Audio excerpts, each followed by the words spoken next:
भारतीय अंतरिक्ष अनुसंधान संगठन यानी इसरो ने मंगलवार को चंद्रयान-3 अंतरिक्ष यान का तीसरा ऑर्बिट मैन्यूवर किया।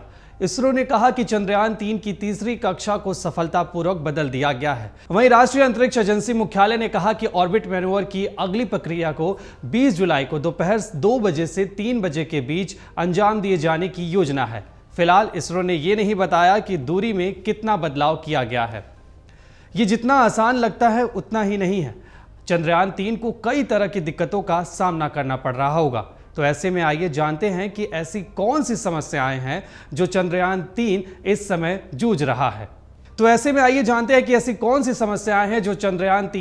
जूझ रहा होगा या फिर आगे जूझेगा।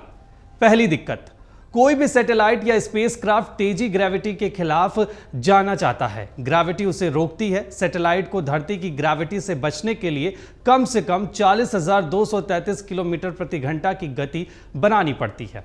दूसरी दिक्कत, धरती के वायुमंडल और मैग्नेटिक फील्ड वाले सुरक्षा कवच से बाहर अंतरिक्ष में प्रकाश की गति से चलते हैं सब एटॉमिक कण, जिसे रेडिएशन कहते हैं। एक कण जब सैटेलाइट से टकराता है तब वो टूटता है। इससे निकलने वाले कण सेकेंडरी रेडिएशन पैदा करते हैं। इससे सैटेलाइट या स्पेसक्राफ्ट के शरीर पर असर पड़ता है। तीसरी समस्या, हमारा तारा यानी सूरज कभी शांत नहीं रहता। इस समय तो ज़्यादा ही आग उगल रहा है। इससे निकलने वाले चार्ट्स पार्टिकल सैटेलाइट या स्पेसक्राफ्ट को खत्म कर देते हैं।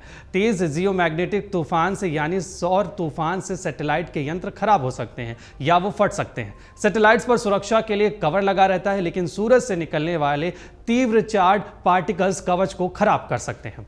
चौथी बाधा, अंतरिक्ष की धूल यानी स्पेस डस्ट। इन्हें कॉस्मिक डस्ट भी बुलाते हैं। ये स्पेसक्राफ्ट से टकराने के बाद प्लाज्मा में बदल जाते हैं। ऐसा तेज गति और टक्कर की वजह से होता है। इनकी वजह से अंतरिक्षयान खराब भी हो सकता है या फिर आंशिक रूप से काम करना बंद कर सकता है। पांचवी प्रॉब्लम, टक्कर। किसी भी इंसानी सैटेलाइट्स या फिर उल्कापिंड या अंतरिक्ष के पत्थरों से टक्कर। पिछले कुछ सालों में धरती के चारों तरफ सैटेलाइट्स की संख्या बढ़ गई है। खास तौर से वो सैटेलाइट्स जो अब निष्क्रिय हैं, लेकिन अंतरिक्ष में पृथ्वी के चारों तरफ तेज गति से चक्कर लगा रही हैं। इससे चंद्रयान-3 को खतरा है। साल 2009 में इरिडियम सैटेलाइट को ऐसे ही एक अंतरिक्ष के कचरे से हुई टक्कर ने बर्बाद कर दिया था। छठी दिक्कत है गलत ऑर्बिट में जाना। अगर सैटेलाइट या स्पेसक्राफ्ट या अपना चंद्रयान-3 किसी भी तरह से गलत ऑर्बिट में चला जाए तो उसे सही करने में काफी समय, क्षमता और ताकत लगती है। ऐसा करते समय मिशन के पूरे टाइम टेबल और लागत पर असर पड़ता है। ईंधन कम हो जाता है। ऐसे में मिशन जल्दी खत्म होता है। अगर पकड़ में नहीं आया तो अंतरिक्ष में लापता हो जाता है। सातवीं समस्या, चंद्रयान-3 इतनी लंबी यात्रा के दौरान तेज गति, घटता बढ़ता तापमान, रेडिएशन, ये सब यान के अंदरूनी हिस्सों पर असर डाल सकता है। पेलोड्स या यंत्र खराब हो सकते हैं, जिससे उनका धरती से संपर्क टूट सकता है। कोई एक या कई हिस्से काम करना बंद कर सकते हैं। आठवीं बाधा, धरती के वायुमंडल के ऊपर जाते ही तापमान मुंह के बदल गिरता है। दिन में तापमान 100 डिग्री सेल्सियस के ऊपर जा सकता है, वहीं रात में पारा -100 डिग्री सेल्सियस नीचे चला जाता है। अगर चंद्रयान-3 या अन्य सैटेलाइट का शरीर इतने वेरिएशन वाले तापमान को बर्दाश्त नहीं कर पाता है तो खराब हो जाता है। अमर उजाला अब आपके टीवी पर भी।